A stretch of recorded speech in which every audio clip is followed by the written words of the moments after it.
নমস্কাৰ এই মুহূৰ্তত আহি পৰিছে সন্ধিয়াৰ কেইবাটাও বিগ ব্ৰেকিং নিউজ আৰু এনে ধৰণৰ খবৰসমূহ নিতৌ চাবৰ কাৰণে চেনেলটো সাবস্ক্ৰাইব কৰি ভিডিঅ'টোত এটা লাইক কৰি দিব। পেলেষ্টাইনৰ গাজাত 24 ঘণ্টাত 46 জনকৈ লোকক হত্যা কৰিছে ইজৰাইলী সৈন্যই। এটাৰ পাছত এটা কৰি আক্ৰমণ চলাই আছে ইজৰাইলী সৈন্যই। 24 ঘণ্টাত গাজাত 46 জনকৈ লোকক হত্যা কৰিছে ইজৰাইলে। ওয়াকফ আইনক আদৰণি জনাইছে বিজেপি নেতা মমিনুল আৱালে। ওয়াকফ আইন অনাৰ বাবে বিজেপি চৰকাৰক প্ৰশংসা কৰি মমিনুল আৱালৰ মন্তব্য। ওয়াকফ আইনক লৈ একাংশই আতংকিত কৰিছে সংখ্যালঘু মুছলমান লোকক। সংখ্যালঘু লোকক বিপদে পৰিচালিত কৰাৰ ষড়যন্ত্ৰ কৰিছে এছাম লোকে। ওয়াকফ সংশোধনী আইনক পূৰ্ণ সমৰ্থন জনাই মমিনুল আৱালে কৈছে বিজেপি চৰকাৰে মুছলমানৰ বাবে সদায় কাম কৰি আছে আৰু কাম কৰি যাব। ভাৰতৰ মুছলমানসকল কোনো পধ্যেই সুৰক্ষিত নহয়। মুছলমানৰ এতিয়া গণতান্ত্ৰিক আন্দোলনৰ বাদে একো নাই। কৰবাত আমাক উচ্ছেদ কৰা হ'ল, কৰবাত আজান বন্ধ কৰা হ'ল, কৰবাত মছজিদ মাদ্ৰাছা বন্ধ কৰা হ'ল। আমাক আৰু কিমান প্ৰতাৰণা কৰিব এই বিজেপি চৰকাৰে। এতিয়া আমি বহি নাথাকো। মুছলমানসকলৰ এতিয়া আইনেই শেষ ভৰসা। গৰজি উঠিছে নেমচুৰ সভাপতি বদৰুল ইছলাম। বদৰুল ইছলামে আজি কৈছে যে ভাৰতৰ মুছলমানসকল কোনো পধ্যেই সুৰক্ষিত নহয়, কাৰণ অপৰাধী সজাই তেওঁলোকৰ ঘৰত বুলডোজাৰ চলোৱা হৈছে, তেওঁলোকক উচ্ছেদ চলাইছে, তেওঁলোকক বিভিন্ন ধৰণে অত্যাচাৰ কৰিছে। এতিয়া কবৰস্থান মছজিদ মাদ্ৰাছাৰ মাটি বিজেপি চৰকাৰে ল'বলৈ চেষ্টা কৰিছে। ওয়াকফৰ পিছত আৰএছএছৰ চকু খ্ৰীষ্টানৰ ভূমিত। মুছলমানেই নহয়, সকলো ধৰ্মকে টাৰ্গেট কৰিব ওয়াকফ সংশোধনী আইনে। ওয়াকফ সংশোধনী আইনক লৈ কংগ্ৰেছ নেতা ৰাহুল গান্ধীৰ বিস্ফোৰণ। ৰাহুল গান্ধীয়ে কৈছে যে ওয়াকফৰ পিছত আৰএছএছৰ চকু খ্ৰীষ্টানৰ ভূমিত। সকলো ধৰ্মকে টাৰ্গেট কৰিব বিজেপিয়ে।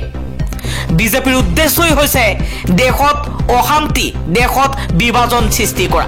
বিজেপিৰ বিৰুদ্ধে সৰব হৈ ওয়াকফ সংশোধনী আইনক লৈ কংগ্ৰেছ নেতা ৰাহুল গান্ধীয়ে কেইবাটাও বিস্ফোৰক মন্তব্য কৰিছে। ভাৰতৰ প্ৰথমখন sea water vertical lift bridge মুকলি কৰিলে প্ৰধানমন্ত্ৰী নৰেন্দ্ৰ মোদীয়ে। প্ৰধানমন্ত্ৰী নৰেন্দ্ৰ মোদীয়ে মুকলি কৰিলে নতুন পাম্বান সেতু। দীৰ্ঘদিনীয়া প্ৰত্যাহাৰ অন্তত মুকলি কৰা হৈছে তামিলনাডুৰ ৰামনাথপুৰমৰ নতুন পাম্বান সেতু। প্ৰধানমন্ত্ৰী নৰেন্দ্ৰ মোদীয়ে মুকলি কৰিছে তামিলনাডুৰ পাল্ক ষ্টেটত বিস্তৃত 2.07 কিলোমিটাৰ দৈৰ্ঘ্যৰ এই সেতু, যি ভাৰতৰ প্ৰথমখন sea water vertical lift bridge হিচাপে পৰিগণিত হৈছে। এই সেতু ভাৰতৰ অভিযান্ত্ৰিক দক্ষতা আৰু দূৰদৰ্শী আন্তঃগাঁথনি বিকাশৰ এক প্ৰমাণ হিচাপেও পৰিগণিত হৈছে। ডি বুটাৰ মৰ্যাদা প্ৰত্যাহাৰ কৰাৰ পাছতেই কৃতজ্ঞতা প্ৰকাশ কৰিছে কোচ ৰাজবংশী ছাত্ৰ সন্থাই। কোচ ৰাজবংশী জনগোষ্ঠীৰ সদস্যসকলৰ ওপৰত জাপি দিয়া ডি বুটাৰ মৰ্যাদা প্ৰত্যাহাৰ কৰাৰ বাবে কেবিনেটে সিদ্ধান্ত গ্ৰহণ কৰিছে। কোচ ৰাজবংশী ছাত্ৰ সন্থাই 6 এপ্ৰিলত অসমৰ বাক্সা জিলাৰ নিমুৱাত এখন সংবাদমেল অনুষ্ঠিত কৰি হিমন্ত বিশ্ব শৰ্মাৰ কেবিনেটৰ এই সিদ্ধান্তৰ প্ৰতি কৃতজ্ঞতা প্ৰকাশ কৰে। সিঙে লগতে কয় যে ৰাজনৈতিক ষড়যন্ত্ৰৰ বাবে কোচ ৰাজবংশী সম্প্ৰদায়ক লক্ষ্য কৰি লোৱা হৈছিল, যাৰ ফলত তেওঁলোকক ডি বুটাৰ হিচাপে শ্ৰেণীভুক্ত কৰা হৈছিল, যাৰ ফলত তেওঁলোক বহু বছৰ ধৰি সামাজিক আৰু ৰাজনৈতিকভাৱে অৱহেলিত হৈ পৰিছিল। আৰক্ষীৰ জিম্মাত মৃত্যুৰ ঘটনাত ডিএছপি সহ 9 জন লোকক যাৱজ্জীৱন কাৰাদণ্ডৰ শাস্তি দিলে আদালতে। তামিলনাডুৰ